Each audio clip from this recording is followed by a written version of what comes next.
Konferensi Asia Afrika? Sudah? Belum? Baik, di sini kita akan belajar bersama-sama apa itu Konferensi Asia Afrika. Jadi, Konferensi Asia Afrika kalau kita melihat pada waktunya itu terjadi pada 18 hingga 24 April 1955 atau 10 tahun setelah Indonesia merdeka. Lalu Konferensi Asia Afrika itu juga merupakan salah satu atau konferensi pertama yang dilaksanakan oleh orang kulit berwarna, yang dimana waktu itu diselenggarakan oleh orang Asia dan orang Afrika. Dan Konferensi Asia Afrika seperti namanya diikuti oleh bangsa Asia dan bangsa Afrika kala itu.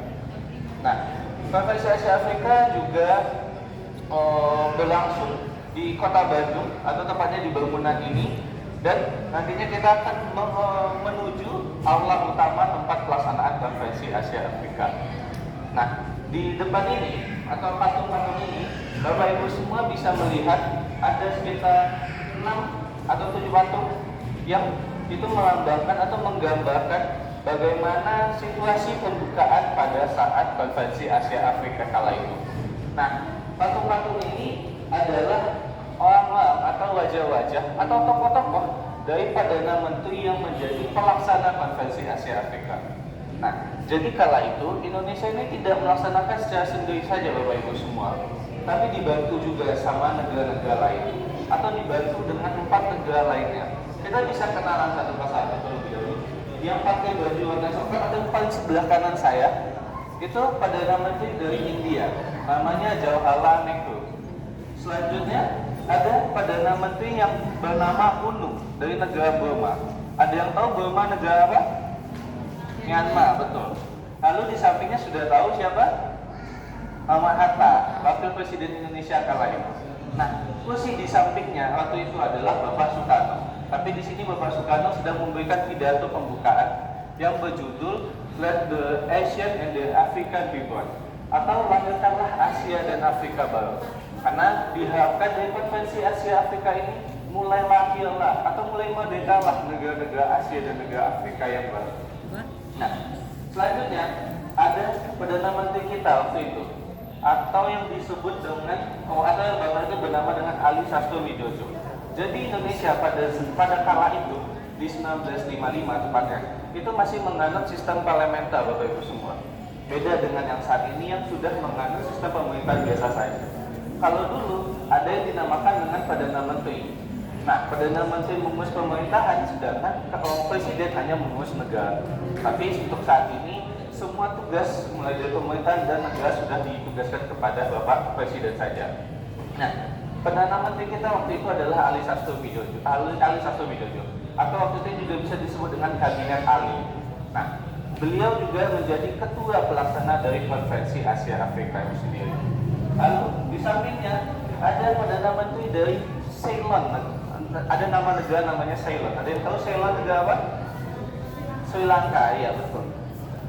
Bapak itu bernama Sir John Patelawa, Perdana Menteri dari Sri Lanka itu.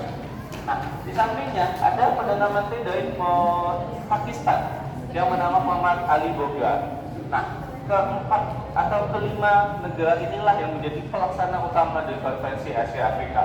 Ada dari India, dari Burma atau Myanmar, dari Indonesia tentunya, dari Pakistan dan dari Sri Lanka. Nah, Bapak Ibu semua juga bisa melihat ada bendera. Yang tahu total bendera berapa?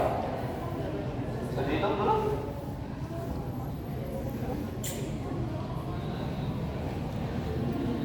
29, ya. Ada 29 negara yang mengikuti Konferensi Asia Afrika.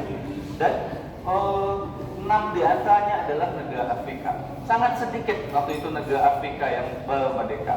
Dan sisanya adalah negara-negara dari benua Asia semua.